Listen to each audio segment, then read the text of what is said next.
Hello tout le monde.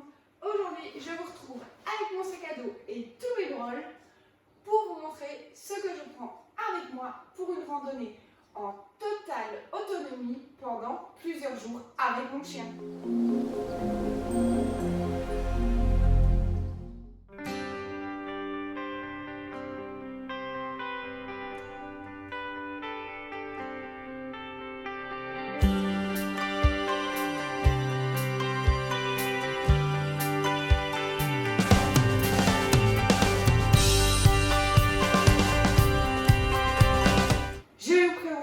Tout le matériel que j'utilise selon le rôle que cela va jouer pendant notre randonnée. Alors, la première des choses, c'est comment est-ce que je vais équiper mon chien pour partir. Sur la vidéo de mon vlog que je vous avais fait il y a quelques temps, qui s'affiche juste au-dessus de l'image, je vous avais montré mon système d'attache sur moi-même. Je l'ai changé entre temps. Pourquoi? Parce que il y a beaucoup moins de traction sur une randonnée que sur du canicross, voilà, où on va vraiment demander au chien une contraction. Ici, sur une longue randonnée, c'est pas spécialement ce que je vais lui demander. Donc j'ai pris un système qui est, on va dire, un peu plus, qui fait déjà 2 en 1 et qui est beaucoup plus léger pour moi et qui me gêne beaucoup moins avec mon sac aussi, parce que j'avoue que mon boudrier était un petit peu gênant, surtout quand mon sac va peser beaucoup plus lourd. Donc je vous présente ça tout de suite. Au niveau de ce que je vais lui mettre, et simplement moi je reste sur son harnais. Donc de nouveau je vais vous dire un petit peu ce que j'achète et je vous mettrai en dessous les liens où vous pouvez vous fournir ceci. Après c'est pas sponsorisé ou co-caisse puisque je ne touche absolument rien, je vous partage juste ce que moi j'achète. Donc ici elle a un harnais non-stop. Alors je ne sais pas si je vais prendre celui-ci ou si je vais prendre mon DC Short. C'est 2 marques de harnais de canicross qui sont faits spécialement pour ne pas abîmer leurs articulations. C'est juste que je ne sais pas au niveau voilà, de ce jour-là ce que je vais lui mettre. À mon avis, ce sera quand même le non-stop parce qu'elle le tient mieux sur du long terme et que je trouve que même pour les temps de pause, celui-ci est peut-être mieux adapté. Donc c'est celui qui est sur mon vlog effectivement. Au niveau du système d'attache, je suis passée en fait à simplement une ceinture pour moi. Donc c'est une simple ceinture qui s'attache tout simplement autour de ma taille. Je vais vous montrer. Donc tout simplement voilà.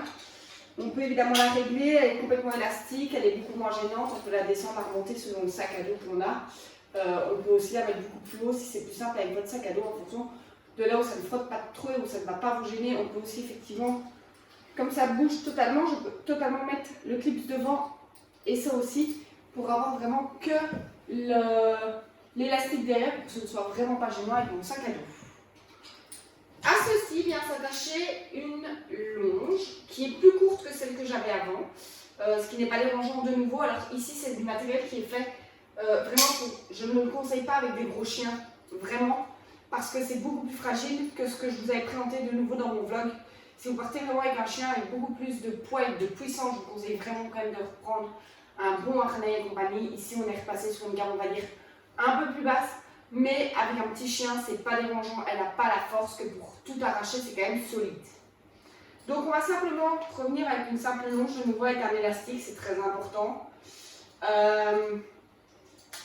qui vient simplement s'attacher avec le mousqueton ici, dans la boucle du boudrier et qui vient avec le mousqueton là s'attacher à notre harnais. La petite spécificité de celui-ci, pourquoi moi je l'aime beaucoup, c'est qu'ici je peux la détacher sans détacher ceci et sans enlever complètement mon boudrier et pouvoir la tenir simplement en laisse normalement, ce qui peut être utile quand on doit passer certains endroits ou quand on s'arrête pour boire un verre ou quoi qu'est-ce, pour ne pas rester attaché avec elle autour de nous. Il y a des moments où ça peut être utile et franchement, je me suis dit que c'était vraiment pas mal. Donc voilà pourquoi j'ai changé. Donc je vous mettrai le descriptif. Donc le système ici, c'est un système simplement de la marque Trixie que vous pouvez trouver en animalerie. Le harnais, c'est vraiment un non-stop qui lui est vraiment un harnais spécial de canicross. Au niveau de ce que je vais lui mettre d'autre sur elle pendant la randonnée, il y a ceci. Alors, ceci, c'est quoi? C'est des petites chaussures qui se présentent comme ceci. Vous allez me dire pourquoi est-ce que tu y mets les chaussures? Ça va, on sait que c'est un chihuahua, mais quand même. Alors, sachez que j'ai beaucoup de mal à les trouver. Dans cette taille-là, on en trouve beaucoup plus facilement pour un berger allemand. Pourquoi est-ce que je vais lui mettre? Et évidemment, il y a les chaussettes qui vont avec pour éviter qu'il y ait le frottement dans la chaussure comme pour nous. Pourquoi est-ce que je vais lui mettre ça? Parce que ça protège les coussinets, que ce soit des sols un peu rugueux, que ce soit de la chaleur des sols, du froid des sols. Ça les protège vraiment dans beaucoup de choses. J'en avais, elles étaient moins solides que celles-ci, donc c'est pour ça qu'ici j'ai vraiment voulu reprendre des plus solides. J'avais simplement des espèces de pods, en fait, vraiment de petits tissus imperméables à lui mettre et à lui scratcher autour de la patte. Sauf que sur du long terme, elles finissent toujours par craquer en dessous. Ce qui est normal, hein, c'est du changeable, on le sait, ça coûte beaucoup moins cher, mais d'un autre côté, voilà, donc de l'itinérance comme ça sur plusieurs jours, je n'avais pas confiance, donc j'ai été de rechercher des bonnes chaussures que je lui ai bien sûr essayées. Vous les découvrirez dans notre prochaine vidéo où je vais vous présenter notre entraînement pour faire Compostelle. De nouveau, je vous mets tout en barre, dans la description, vous aurez bien tout, les descriptifs des différentes petites choses que j'ai achetées. En soi, les chaussures, voilà, les chaussures elles coûtent quand même un certain prix, on va pas se mentir. Par contre, les chaussettes, c'est vraiment pas cher, donc on va tourner autour de 3-4 euros pour les chaussettes, donc c'est vraiment pas cher. C'est vraiment les chaussures qui sont plutôt l'investissement, mais je vous conseille vraiment de prendre des bonnes chaussures. Ici, j'ai pris des Trixie, j'avais regardé aussi pour les KN1, je pense que c'est la marque. Malheureusement, il n'y en avait plus de disponible dans la taille que j'avais besoin. Sinon, c'est aussi une très très bonne marque de petites chaussures, que ce soit pour le canicross, la canirando, etc., la canimarche, etc. Donc voilà. Au niveau de ce que j'ai prévu aussi de pouvoir lui mettre pendant la randonnée, j'ai deux autres choses. J'ai, en fonction du temps, et ça je ne sais pas si je vais prendre les deux avec moi, je verrai la météo. Donc j'ai le petit manteau ici, Hunter, Outdoor, qui est en fait un manteau qui peut tenir chaud, mais qui protège surtout de la pluie si vraiment on a des grosses pluies. Ça peut être bien que le chien ne soit pas détrempé. Donc voilà, j'en ai toujours ici parce que comme j'ai des chihuahuas à poil court aussi, et puis des fois ils sont petits, voilà. Donc j'en avais toujours ici de stock un peu dans toutes les tailles, donc celui-ci correspond à sa taille. Et donc, ben voilà, je ne sais pas si je l'emmènerai avec moi, mais en tout cas, c'est quelque chose que je prévois toujours de mettre dans mon sac au cas où, si vraiment je vois qu'il est prévu des grosses pluies et que moi je prends mes gros vêtements de pluie, je vais lui prendre automatiquement aussi son vêtement de pluie, on ne sait jamais si ça peut le protéger un minimum. A contrario, si il nous prévoit du beau temps, vraiment de la chaleur, il faut savoir que les chiens ont beaucoup de mal. Ils ne savent pas transpirer comme nous on transpire pour se réguler. Ils ne savent transpirer que par leur coussinet. C'est pour ça que les petites chaussures, attention, c'est à les mettre uniquement quand on marche au moment des pauses, au moment de la fin de journée et compagnie. On lui enlève. Comme nous, on enlève nos chaussures. Des randonneurs qui marchent vraiment longtemps, sur leur pause de midi, ils enlèvent leurs chaussures. On laisse respirer nos pieds, c'est la même chose pour les pattes de mon chien. Alors ici, c'est quoi? En fait, c'est un petit gilet à mettre dans l'eau, qu'on tord, et qui va faire en fait un effet rafraîchissant sur le chien qui va l'aider, j'ai bien dit, à réguler sa température. Alors attention, c'est pas pour autant qu'on marche en plein cagnard quand on a ça, mais ça aide, quand il fait chaud, à pouvoir avancer avec notre chien. Et ça l'aide à réguler sa température et à se sentir un peu moins stressé par la chaleur aussi, puisqu'il y a certains chiens qui vont stresser peut-être un peu à l'effort, à la chaleur. Mais ceci va pouvoir leur permettre de se rassurer puisqu'ils vont sentir un effet cool sur eux. C'est pas mal. Et je ne pars jamais sans en été.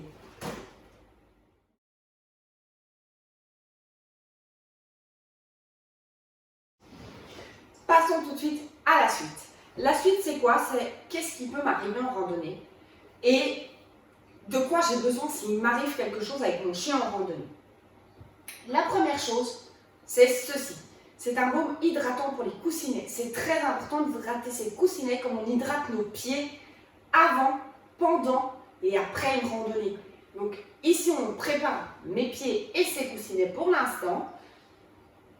Tous les jours après notre randonnée, on remettra une couche. Le matin, même chose avant de partir. Et évidemment, quelques jours après, on fera bien attention aussi de pouvoir bien hydrater ses coussinets. Comme on hydrate nos pieds, ça évite les ampoules, ça évite les fissures, etc., etc. Et c'est super important. À la place de ça, vous pouvez très bien prendre aussi de la vaseline ou du miel qui vont faire un effet équivalent. Ici, c'est parce que ben voilà, j'ai acheté celui-ci, mais on peut très bien en prendre un autre. Je vais prendre aussi un spray antiseptique. Pourquoi? Parce que si elle se blesse, si elle a une tique, peu importe, le spray antiseptique c'est hyper important. Évidemment, c'est le même que le mien. J'en ai juste pris un qui puisse aller sur les chiens, mais ils vont passer tous sur les chiens, donc voilà, pas de souci avec ça. J'ai évidemment une jolie passe à pique. J'ai des petits ciseaux dans ma trousse toujours. J'ai des compresses, donc les petites pinces à pique, les petits ciseaux. J'ai aussi une petite bande comme ceci. J'ai aussi, alors là c'est un peu plus spécifique, c'est ceci, c'est des granules d'arnica. Les chiens peuvent avoir des granules d'arnica, il faut le savoir. Et donc en cas de courbature pour elle, c'est très bien que j'en ai avec, comme ça au moins elle peut, ça permettrait de l'aider en tout cas pour ses courbatures. Voilà. J'ai aussi ceci, alors ceci c'est quoi? En fait c'est mon savon. Voilà, c'est un savon d'Alep, biodégradable, bio, voilà. Tout ce qu'on veut, il n'y a pas de produits chimiques, il n'y a rien, il n'y a pas de conservateur, il n'y a rien. Ce qui fait d'ailleurs qu'il a une espèce d'effet un peu comme un fromage qui reste un petit peu, mais voilà, vous passez sous l'eau et c'est reparti pour un tour. Il peut évidemment être utile si jamais il faudrait la laver ou n'importe quoi, un petit peu de savon. Imaginons, elle va se rouler dans une bouse de vache, je ne vais pas continuer à me promener avec 4 jours avec le chat qui pue la bouse de vache, surtout qu'elle dort dans ma tente. Donc non, mais avec ça je peux la laver si jamais. Si jamais, imaginons, il commencerait à faire noir ou on est un peu plus tard, ou ok, ça peut arriver aussi. On est un jour de pluie, il pleut beaucoup, on n'a pas beaucoup de visibilité, mais voilà, on prend toujours de quoi la faire voir, c'est vraiment important, en plus qu'elle est petite. Il faut vraiment que les gens puissent la voir, que ce soit nous, les voitures, peu importe où on passe, il faut qu'elle soit visible. Donc, on prend bien sûr de quoi augmenter sa visibilité, comme on peut dire. Autre chose qui va se passer d'office, c'est qu'à un moment donné, ce chien va avoir besoin d'aller de faire caca, hein, parlons peu, parlons cru. Elle va avoir besoin de faire des selles. Et donc, bien évidemment, comme on ne sait pas si on sera dans un village, en pleine campagne, en pleine nature, on a prévu des sacs à caca. Ne pas les oublier, c'est bête, mais on ne les oublie pas. Autre chose qui peut arriver, hein, elle a besoin d'eau, voilà. Je ne vais évidemment pas partir avec 25 litres d'eau pour moi et le chien pendant 4 jours. Donc, j'ai ceci qui va me servir pour moi, pour elle, pour un peu tout, qui est une gourde flexible, mais avec un filtre qui va me permettre de filtrer l'eau que je vais trouver au fur et à mesure de mon chemin si je ne trouve pas d'eau potable. Ainsi que, évidemment, une petite gamelle. Alors, la gamelle là, c'est vraiment ma gamelle de randonnée que j'adore. C'est une gamelle en fait qui se plie très très fort, vous voyez, ça fait la taille de mon poing fermé. Ça rentre dans mon poing fermé, pardon. Et en fait, à l'intérieur, l'eau ne sait pas passer, les crasses ne savent pas rentrer. Voilà, c'est vraiment imperméable. Enfin, il y a un tissu imperméable à l'intérieur, donc ça, il n'y a pas de souci. On sait la retourner aussi. Et donc, ça me permet de donner à manger, à boire, sans que ça me prenne de place et surtout sans que ça me pèse lourd. Donc, la gamelle sera toujours à disponibilité, enfin, elle sera toujours accrochée à ce que je puisse l'avoir très très facilement pour pouvoir donner de l'eau et de la nourriture. En plus, ça sèche super rapidement. En parlant de ça, on a parlé de quoi la semaine dernière? De friandises. J'ai donc sélectionné les friandises que je vais prendre. Vous l'avez plus ou moins dit la semaine dernière. Mais je vais prendre mes Carnivore. Les petits snacks pour le soir, ce sera ceci au poulet. Et en plus, au cas où, je vais quand même lui prendre la barre ici de chez Edgar Cooper. Alors, évidemment, comme je vous avais dit, je ne vais pas prendre un sachet complet. Ça fait quand même 200 grammes, plus ici encore 100 grammes. Elle ne va pas manger tout ça sur 5 jours. Le but n'est pas de la goinfrer, elle a toujours ses croquettes en plus. Donc, je prévois un petit ziploc dans lequel, évidemment, la veille du départ, pour laisser les paquets fermés le plus longtemps possible, je mettrai une partie dans le ziploc. L'autre partie ira dans un autre ziploc pour garder la fraîcheur. ou en tout cas pas les thermographes parce qu'ils ont un système de fermeture ici aussi, donc ça c'est nickel, ils ont des systèmes de fermeture, donc ça y a pas de souci. La barre évidemment ira aussi dans le ziploc au cas où. Et donc je prendrai ce qu'il me faut dans un ziploc pour lui donner au fur et à mesure de la randonnée, ce qui me permettra aussi de pouvoir le mettre dans une poche et y avoir facilement accès pour pouvoir lui donner au fur et à mesure de la journée. Qui dit randonnée dit aussi manger. Manger, et ben je prévois en fait, il y en a qui prennent des petits paquets, des petits ziplocs séparément. Je pourrais le faire aussi, seulement moi mon chien ne mange pas énormément. Ça reste un chihuahua. Donc en gros, avec ceci qui est en fait une petite boîte de Tupperware que j'ai récupérée sans le couvercle. Ça me permet de faire mes rations, donc 3 petits pots comme ça, elle aura plus qu'assez pour sa ration journalière. Donc je vais mettre des croquettes là-dedans en suffisance et je ferai les rations avec ce petit pot là pour lui donner la bonne ration, parce que c'est important aussi de ne pas trop lui donner à manger. Et alors, je prévois encore quelques autres choses que je ne vous ai pas encore présentées. C'est la petite brosse. Ça peut toujours être utile, elle est vraiment légère et elle me permettra d'enlever si jamais elle aura un gros nœud ou quelque chose, ou si je dois la laver ou n'importe quoi. Elle est toute petite, j'ai une petite main. Pour vous donner une idée, je prends des gants en taille S, M, mais les M sont déjà un peu trop grands pour moi. Donc vraiment c'est tout petit comme petite brosse. C'est une petite brosse, je vous mettrai aussi en dessous les coordonnées de tout ce que je vous ai présenté de toute façon sera en descriptif de la vidéo. Donc la petite brosse. Et alors pour quand on arrive le soir et qu'on se pose, ou le midi si on se pose dans un endroit où on sait le faire, j'ai ceci qui s'enfonce en fait simplement, pour ceux qui ne connaissent pas, toute cette partie-ci s'enfonce dans la terre. Donc en fait c'est on tourne tout simplement, hein, donc on arrive, on le met sur la terre et on enfonce en tournant, hop. Évidemment, malheureusement, j'en ai pas trouvé plus petit que celui-là. Celui-là est c'est un modèle unique qu'on peut trouver dans plein de marques. Mais malheureusement, c'est vrai que j'aimerais bien en avoir un plus petit, plus léger, etc. Puisque c'est un petit chien, j'ai peut-être pas besoin de celui-là qui peut quand même supporter normalement un gros chien type berger allemand. Mais voilà, en attendant, j'ai celui-là. Pour aller avec ça, j'ai ceci qui est en fait une longe de pistache. Donc très solide, très robuste. Évidemment, c'est une longe de pistache pour petit chien. En fonction du chien, vous allez avoir plus ou moins gros. Mais ça reste plus léger qu'une longe classique de travail. Donc voilà pourquoi je la prends. Parce que elle est beaucoup plus légère. Et en plus, on sait beaucoup plus la mettre en petite boule pour pouvoir la ranger plus facilement dans les sacs. Donc ça, même chose, je l'attache à ceci. Et alors, comme ça lui permet de pouvoir vagabonder sur 5 mètres de diamètre. Ce qui est plus qu'assez, le soir, pendant qu'on monte la tente, qu'on fait à manger, etc. Une fois qu'on est arrivé au campement, il va bien falloir dormir. Alors là, je lui ai confectionné, donc ça c'est un petit truc que je ne pourrais malheureusement pas vous mettre en description puisque je l'ai fait moi-même. Par contre, si ça vous intéresse, je pourrais peut-être vous mettre le tuto pour pouvoir le faire vous-même aussi. C'est un espèce de petit sac de couchage pour mon chien. Donc en fait, c'est simplement cette partie-ci du sac, j'ai rembourré dedans avec de la mousse, voilà. C'est de la mousse faite pour, c'est de la mousse de rembourrage qui est dedans. Qu'on met dans nos sacs de couchage aussi, donc c'est la même chose dans des duvets, les vestes duvet qu'on peut avoir. Donc avec un petit tissu c'est le même tissu que j'ai utilisé pour faire mes serviettes et compagnie, qui est beaucoup plus léger que le coton. Si je m'abuse, je pense que c'est du lin. Et, ou peut-être pas du lin, je ne sais plus, je n'ai plus le nom, il faudrait que je revérifie, je vous mettrai ça sur la vidéo, exactement. Mais alors, ça me permet, et alors il y a cette petite partie-ci, où il n'y a pas de bourrage dedans, ce qui me permet en fait de pouvoir le remettre dessus.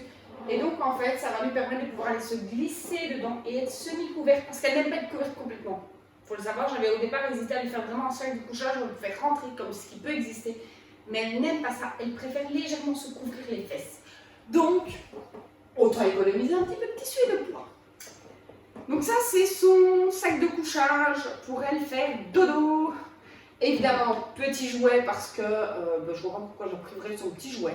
Donc je lui ai pris un tout petit jouet, tout mignon, tout doux, tout, voilà, où elle va pouvoir s'amuser avec le soir si jamais elle s'ennuie, ou au campement quand on arrive. Bien que je pense qu'elle sera assez fatiguée comme nous de sa journée, mais au moins elle a son petit doudou avec elle qui est tout léger, tout mignon. Voilà.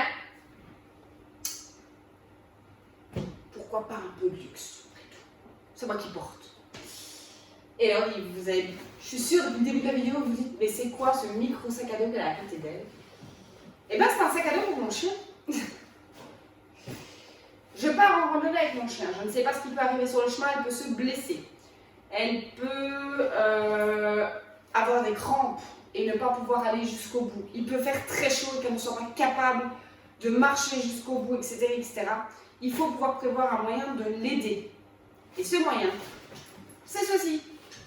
Donc, moi, je l'ai acheté en magasin et alors, dedans, j'ai fait quelques petites modifications que je vais vous montrer. C'est qu'en fait, normalement, à l'arrière du sac, donc sur cette partie-ci qui fait le dos, il y a une plaque rigide. Je l'ai enlevée. Même chose dans le fond, il est censé y avoir une espèce de tapis assez dur, avec une plaque assez dure en dessous du tapis, en fait, pour tenir le sac de manière rigide. Moi, je l'ai enlevé pour 2 raisons. La première, c'est que normalement, c'est un sac à dos. Sauf que moi, je ne vais pas du tout l'utiliser en sac à dos, en tout cas pas sur mes randonnées. C'est pour ça que, évidemment, je n'ai pas abîmé le sac, je sais remettre les morceaux que j'ai enlevés. Ça, c'est important à savoir. C'est que moi, si je dois l'utiliser, je vais l'utiliser en ventral avec mon sac à dos dans le dos pour la porter sur ma randonnée. J'ai toujours mon gros sac à dos avec toutes nos affaires à porter. Donc, c'était important que je trouve un moyen comme ça. Et donc, le sac un peu en mode kangourou, j'étais un peu... voilà, je me sens bien avec. Et donc, voilà pourquoi j'ai pris celui-là. Dans le fond, de toute manière, au pire du pire, que je le porte devant ou derrière, ça ne changera rien. Je peux très bien y mettre son fameux petit sac, enfin son fameux petit tapis de nuit. Et alors, bien sûr, par contre, j'ai laissé la tâche pour l'attacher. Pourquoi est-ce que c'était important de prendre un sac fermé? Parce que les sacs ouverts pèsent beaucoup moins lourd et que donc, c'est vrai que j'aurais préféré pouvoir prendre un sac ouvert. Le souci, c'est que sur les chemins comme ça que je fais, je ne fais pas des boucles. Et donc souvent, je dois revenir en transport en commun, en taxi, voilà, je dois revenir par des moyens de transport où on me demande que le chien soit dans un espace clos, fermé, qui corresponde à certaines dimensions. Il faut savoir que ce sac peut aussi se mettre comme ceci et passer en dessous des sièges. Toujours intéressant pour le bus, il correspond aux normes pour les bus, les trains et les avions. Il peut totalement être pris en avion. Évidemment, en cabine, pas en soute. En soute, c'est une cage obligatoirement. Mais ici, de toute manière, elle est tellement petite que si jamais c'est en cabine qu'elle voyage. De nouveau, si elle voyage avec moi en cabine, au lieu de mettre le coussin plié en deux au fond, eh ben, je prends simplement le sac, je le mets comme ceci et je mets son sac dans le fond. Comme ceci, il rentre parfaitement et elle a toute la place pour être couchée confortablement.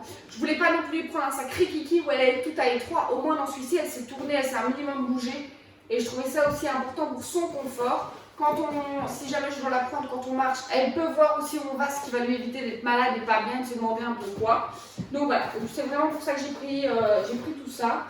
Voilà, évidemment, ce qui est important et que je n'ai pas présenté ici, c'est de ne pas oublier de prendre les papiers de votre chien. Ils seront avec mes papiers dans un ziploc à part, directement disponible ici au-dessus. C'est très important puisque n'importe qui peut vous, enfin n'importe qui non, mais n'importe qui au niveau des autorités que ce soit, à l'aéroport, à la gare, un policier, la douane, n'importe qui peut vous, un vétérinaire même, pour vous demander si votre chien est bien vacciné. Vous devez pouvoir présenter les documents sanitaires de votre chien, donc son passeport européen si on reste en Europe et les documents si vous sortez de l'Europe qui sont obligatoires, mais ça je vous invite à vous renseigner.